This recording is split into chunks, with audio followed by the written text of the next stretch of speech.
ನಮಸ್ಕಾರ, ಶುಭ ದಿನ ಎಲ್ಲರಿಗೂ. ಈ ಸತಿ ವರಮಹಾಲಕ್ಷ್ಮಿ ಹಬ್ಬಕ್ಕೆ ಸಿಂಪಲ್ಲಾಗಿ ಬರೀ ವಿಳ್ಯದೆಲೆ ಇಟ್ಕೊಂಡು ಒಂದು ಅಲಂಕಾರ ಮಾಡೋಣ.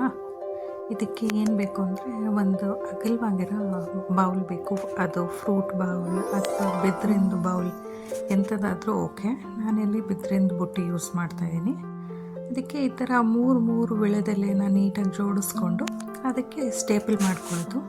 ಸ್ಟೇಪಲ್ ಮಾಡೋಕ್ಕೆ ಇಷ್ಟ ಇಲ್ಲ ಅಂದರೆ ನೀವು ಕಡ್ಡಿಯಿಂದಾದರೂ ಮಾಡ್ಕೊಳ್ಳಿ. ಇದು ಗಟ್ಟಿ ಎಲೆ ತೊಗೋಬೇಕು. ಗಟ್ಟಿ ಎಲೆ ತೊಗೊಂಡ್ರೆ 1 ದಿನ 2 ದಿನ ಇಟ್ಟರೂ ದೇವ್ರನ್ನ ಅದು ಬಾಡಲ್ಲ. ಎಲೆನ ನೀಟಾಗಿ ತೊಳೆದು ಒರೆಸಿ ಆಮೇಲೆ ನಾವು ಇದನ್ನು ಮಾಡೋಕ್ಕೆ ಸ್ಟಾರ್ಟ್ ಮಾಡ್ಕೋಬೇಕು. ಹೀಗೆ ಮೂರನ್ನ ಜೋಡಿಸ್ಕೊತ ಎಷ್ಟು ದೊಡ್ಡ ಬುಟ್ಟಿ ತೊಗೊಂಡಿದ್ದೀರಾ, ಎಷ್ಟು ಬೇಕಾಗತ್ತೆ ನೋಡಿಕೊಂಡು ಅದ್ರ ಪ್ರಕಾರವಾಗಿ ಜೋಡಿಸ್ಕೊತ ಬನ್ನಿ. ಹೀಗೆ ಒಂದರಿಂದ ಒಂದು ನೀಟಾಗಿ ಜೋಡಿಸ್ಕೊತ ಬನ್ನಿ. ಪೂರ್ತಿ ಕಂಪ್ಲೀಟ್ ಆಗುತ್ತೆ. ಇದ್ರದ್ದು ಡೀಟೇಲ್ಡ್ ವಿಡಿಯೋ ಬೇಕು ಅಂದರೆ ನಾನು ಯೂಟ್ಯೂಬಿನ ಲಿಂಕ್ ಹಾಕಿರ್ತೀನಿ, ನೀವು ಅಲ್ಲೋಗಿ ಚೆಕ್ ಮಾಡ್ಕೋಬೋದು. ಇವಾಗ ಅದ್ರ ಮಧ್ಯಕ್ಕೆ ಒಂದು ಅಕ್ಕಿ ತಟ್ಟೆ ಇಟ್ಟು ಲಕ್ಷ್ಮಿ ಕೂರ್ಸೋಕ್ಕೋಸ್ಕರ ಅದನ್ನು ಇಡ್ತಾಯಿದ್ದೀನಿ. ಆ ತಟ್ಟೆ ಇಟ್ಮೇಲೆ ಒಂದು ಸ್ವಲ್ಪ ವಿಳ್ಯದೆಲೆ ಎಲ್ಲ ಒಳಗಡೆ ಹೋಗಿರುತ್ತೆ. ಅದನ್ನೆಲ್ಲ ನೀಟಾಗಿ ಆಚೆ ತೆಕ್ಕೊಂಡ್ರೆ ಹೀಗೆ ಬರುತ್ತೆ.